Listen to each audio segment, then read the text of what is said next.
একজন তোমার নামে এত বাজে কথা বলছে, বাট তুমি কেন কিছু উত্তর দিচ্ছ না? এরকমটাই অনেকেই জিজ্ঞাসা করেছিলে। এক গুরুতর কাণ্ড ঘটে গেছে পিন্টু আর সুমির মধ্যে।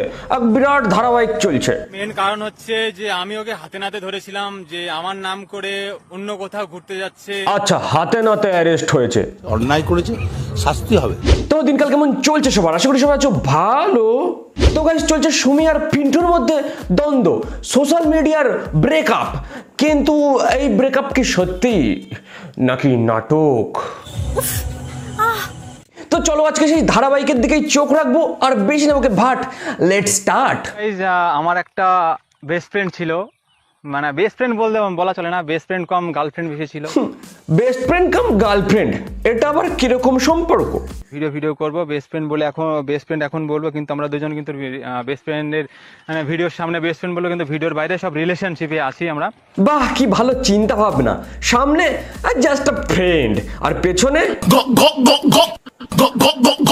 একটা মানুষের কতটা ভিউসের লোভ হলে এরকম সোশ্যাল মিডিয়াতে এসে কোনো মেয়ের নামে বদনাম করতে পারে? পিন্টু, তোমার এত ভিউজের লোভ, এগুলো কিন্তু একদমই ভালো না পিন্টু। তাও আবার পুরোটাই সাজানো গল্প। কিভাবে পুরো কাহিনীটা ঘোরানো যায় সেটা তো কেউ ওর কাছ থেকে শিখুক। নিজের কুকর্ম ধরা পড়েছে অনেকদিন আগে। আচ্ছা, এইটাই বুঝতে পারছি না, এই কুকর্মটা করলো কে? মানে তুমি বলছো ও করেছো, ও বলছে তুমি করেছো, ব্যাপারটা আসলে করেছে কে? এই প্রমাণ দাও। পিন্টু, বাট আমি সোশ্যাল মিডিয়াতে কিছুই আনতে চাই না। মোটেই না, আমি ভিউজ কামানোর জন্য একদমই করি এসব বিষয় নিয়ে আমি আর কোনো ভিডিও করব না, কারণ আমাকে অনেক হুমকি দিয়েছে। সোশ্যাল মিডিয়ায় কিছু আনতে চায় না বলেই 28খানা পর্ব চলে আসলো। ফ্যামিলি ইস্যু ভিডিও করি দুজনে, ফ্যামিলি ইস্যু হতে পারে। বলছি দাদা, ওই ফ্যামিলি হিসুটা কি? মানে জেনে গেলে ফ্যামিলির সবাই হিসু করে দিতে পারে? সে যা বুঝলাম যে কারোর জন্য ভাই লাইফে এফর্টস লাগিয়ে কোনো লাভ নেই। ইভেন যাকে তুমি এত টাকা খরচা করে ফোন কিনে দিয়েছো ভিডিও করার জন্য, আর সেই ফোনেই ভিডিও করছে, তাও আবার তোমার নামে বদনাম করে। ওরে পিন্টু, তুই কি করলি? যে তোকে ফোন কিনে দিল সেই ফোন দিয়ে ভিডিও বানিয়ে তুই তার নামে উল্টো পাল্টা বলছিস, তোর লজ্জা লাগে না রে পিন্টু? তোমাদেরকে একটা কথা বলার ছিল, হ্যাঁ আমি খারাপ, আমি কুকুরের মতন কারোর কাছ থেকে হাত পেতে ফোন নিয়েছিলাম। তা কুকুরের মতন নিজেলি কেন? তা তোর কিনার অকাত নেই? তুই টিপি ফোন ব্যবহার করতি, হ্যাঁ? অন্যের কাছ থেকে ফোন নেবে, আবার সেই ফোনে তার নামে দুর্নাম করবে। ছি পিন্টু, ছি। আর আজকের বাকি ভিডিওতে এগিয়ে যাওয়ার আগে তোমাদের একটা এমন প্ল্যাটফর্মের ব্যাপারে বলবো যেখানে তোমরা অনলাইন ট্রেডিং এর মাধ্যমে আর্নিং করতে পারবে। এর নাম হচ্ছে বিনোমো। যারা জানো না বলে রাখি, বিনোমো হচ্ছে একটা ট্রেডিং প্ল্যাটফর্ম যেখানে তোমরা ট্রেডিং করে আর্নিং করতে পারবে। এখানে দেখতে পাচ্ছ সিম্পল একটা ইন্টারফেস, যেখানে গ্রাফ কখনো উপরের দিকে যাচ্ছে, কখনো নিচের দিকে। আর এখানে আমাদের প্রেডিক্ট করতে হবে গ্রাফ উপরের দিকে যাবে না নিচের দিকে। যদি সঠিক প্রেডিকশন করি তাহলে এখান থেকে আমরা আর্ন করব। আর তোমরা যদি ট্রেডিং নাও করতে পারো তাহলে বিনোমোতে রয়েছে ডেমো অ্যাকাউন্ট, সেখানে গিয়ে তোমরা ট্রেডিং শিখে তারপরে এখানে রিয়েল অ্যাকাউন্ট দিয়ে ট্রেড করতে পারো। আর সবথেকে ফেভারিট পার্ট হচ্ছে বিনোমোতে রয়েছে সিগন্যাল ফিচার্স, যেখানে গিয়ে সিগন্যালি তোমায় বলে দেবে গ্রাফ উপরের দিকে যাবে না নিচের দিকে। তো আমি এই সিগন্যাল ফিচার্স ট্রাই করব। আর এই দেখো সিগন্যালে দেখাচ্ছে গ্রাফ উপরের দিকে যাবে, তো আমি আপে ক্লিক করব। আর এই দেখো সিগন্যালে যেটা প্রেডিক্ট করেছিল সেটাই হলো।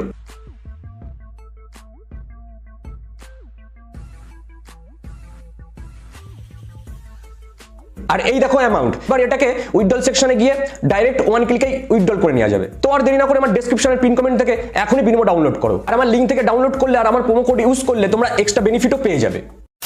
আচ্ছা, সত্যি কি হেয়ার শর্ট করে কেটে ফেললে কারো উপর থেকে মুভ অন করা যায়? সেটাই আজকে আমি ট্রাই করতে গেছি। চুল কেটে নাকি মুভ অন করবে? তা অতটুকু চুল কাটলে ফুল মুভ অন নাও হতে পারে, টাক করে ফেলো না। তো কেন ট্রাই করতে গেছি সেটা আমি বলতেও চাই না, কিন্তু কেউ কারোর নাম বলতে চায় না। এদিকে দুজনেই হেগে বেড়াচ্ছে আর আমরা তো কিছুই বুঝি না। আমরা তো আমি চাই যে আমার জীবনে এমন কেউ আসুক সে শুধুমাত্র আমার প্রতি অবসেসড হয়ে থাকবে, তার কিছু না থাকলেও হবে, ইভেন কি ইনকামও করতে হবে না। মানে ওই বুঝতে পেরেছি, একটা হচ্ছে ওই সুশ্রী ঘরোয়া পাত্র চাই, যে ধরো রান্না বান্না করে দেবে, বাসন কুসুন মেজে দেবে, কাপড় জামা কেচে দেবে, ক্যামেরা ধরবে, বউ ঠ্যাং ঠ্যাং করে নাচবে। কিছু করার নেই, এটাই বাস্তব। ওই পিন্টুই ছিল।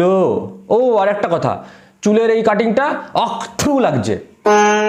একদিন কেউ বলেছিল আমাকে যে বৃষ্টির মধ্যে নৌকার চড়ার মজাটাই আলাদা, কিন্তু এখন সেই জিনিসটা আর হবে না, কারণ সেই ইচ্ছাটা আমি তার কোনোদিন পূরণ করতে পারবো না। তাই নিজেই সকাল সকাল নৌকা গাড়ির মধ্যে নিয়ে বেরিয়ে গেল।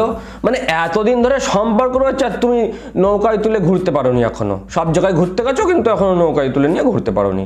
তো গাইস, তোমাদের সাথে একটা কথা শেয়ার করছি, জীবনে এমন কোনো জিনিস করো না যেটার জন্য তোমাকে পরে পস্তাতে হয়, কারণ সেম জিনিস আমি করেছি, আমি বুঝতে পারছি যে কেমন কি হয় লাগে, কেমন কি। মানে ওই ঠাপ খাওয়ার পরেই কি জ্ঞানটা একটু বেড়ে যায়? ব্যাপারগুলো বুঝছে, কিন্তু বিষয়টা হলো এগুলো নাটক না তো। মানে রিচ কমে গেলে এইরকম স্টেপ নিতে হয়, হয় বিয়ে করতে হয়, নইলে ঝগড়াঝাটি করতে হয়। লোকের বাড়ির ঝগড়া দেখতে লোকের আবার খুব, মানে বাঙালিরা অ্যাকচুয়ালি খুব পছন্দ করে, আর বিয়ে ফিয়ে হলে দেখতে চায় যে ব্যাপারটা কি হলো। ওই কেস না তো? আর এই অন্য কারো বউকে দেখে নিজের বউ ভেবে ফেলেছে, মানে আরো কি আর বলবো। আরে পিন্টু, এত নষ্ট তুই, এত সুন্দর একটা থাকতে অন্য কারোর বউ শেষে? তো কষ্ট পেয়েছি আমি, সেই জন্য বাড়ির থেকে আমি চলে গেছি। কারণ বাড়ি থাকলে পরে আমার বিশাল এফেক্ট পড়তো, মদ খেতাম, সেই জন্য আমি বেসিক্যালি চলে গেছি এখান থেকে। পিন্টু কি পারবে সুমিকে ভুলে গিয়ে নতুন করে নিজের জীবন গড়ে তুলতে? দেখতে হলে চোখ রাখুন ফেসবুক আর ইউটিউবে সোম থেকে রবি, যখন ইচ্ছা। তো আমি সায়া ব্লাউজ পরে রয়েছে, এটা ইগনোর করে যাও, বিকজ আমি শাড়ি পরবো। তার তোমার কথা এখানে দেখো প্যান্ডেলটা দেখা যাচ্ছে।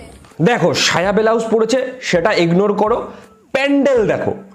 মানে শাড়ি পরে নিয়ে তারপরে প্যান্ডেল দেখানো যেত না? ওইটুকুর মধ্যে কি প্যান্ডেল হাওয়ায় উড়ে যেত? অঙ্কিতা, তোমার ড্রেসের দাম বলো পুরো। কোলাবরেশনে পেয়েছিস, মানে পুরো কোয়ার্ড সেটটা? হ্যাঁ। তাও প্রাইস কত? 250। সেলিব্রিটি কোলাবরেশনে ফ্রিতে 250 টাকার জামা প্যান্ট পায়। আর কোন ব্র্যান্ড থেকে পাঠিয়েছে? মিশো থেকে পাঠিয়েছে। ও সেই ওই যে হবে রিটার্ন যাবে ওই ব্যাপারটা বলে দিয়েছি আমি। পরে ফেরত দিয়ে দেবো বলে দিয়েছে। মিশো ব্র্যান্ড ওর সাথে কোলাবরেশন হয়েছে, পরে ফেরত দিয়ে দেবে বলে দিল। কি রে, বাড়ি যাবি না? এখানে বসে আছিস? বাড়ি যাবি না? না, কেন, মন্দিরটা খুব সুন্দর লাগছে। এটা তো মন্দির মনে হচ্ছে।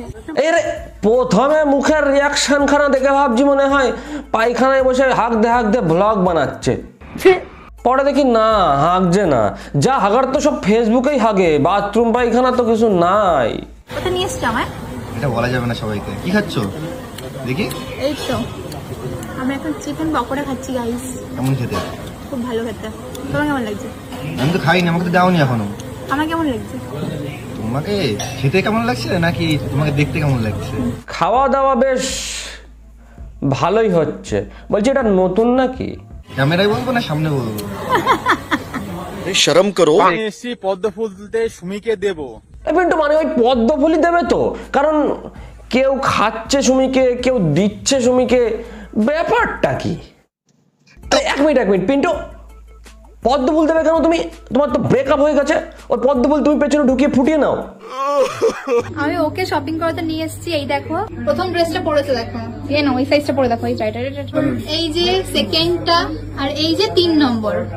আমার বিরক্ত হচ্ছে। সবই বুঝলাম, ড্রেস সিলেকশন হচ্ছে, কিন্তু এই ছেলেটা কি কোনো পাপ কাজ ফাজ করেছে নাকি যে মুখ দেখাচ্ছ না? বিষয়টা কি? আমি কিছু খাওয়ার সময় মুখটা এইভাবে বেঁকাই কেন, এটা তোমরা অনেকেই জিজ্ঞাসা করো। এই তোমরা কারা এই সমস্ত জিজ্ঞেস করো? তোমাদের বাড়িতে কি আর কোনো কাজ বাজ নেই? হ্যাঁ, মুখ বেঁকা যদি হয় কারোর, তাহলে নিশ্চয়ই বেঁকবেই, স্বাভাবিক। যাই হোক, এই তো কাহিনী। তা তোমরাই বলো যে এটা কি সত্যি ব্রেকআপ নাকি নাটক? আমার তো মনে হয় নাটক, ওই ভিউজ কমে গেলে একটু খেলা দেখাতে হয়, তাই সেটাই দেখাচ্ছে। আবার দেখবা কয়দিন পরেই হবে। তো চলো আজকের ভিডিও ব্যাস এইটুকুই। ভিডিও ভালো লাগলে লাইক শেয়ার কমেন্ট করো, আর নতুন হলে সাবস্ক্রাইব করে দিও। আজকের জন্য টাটা।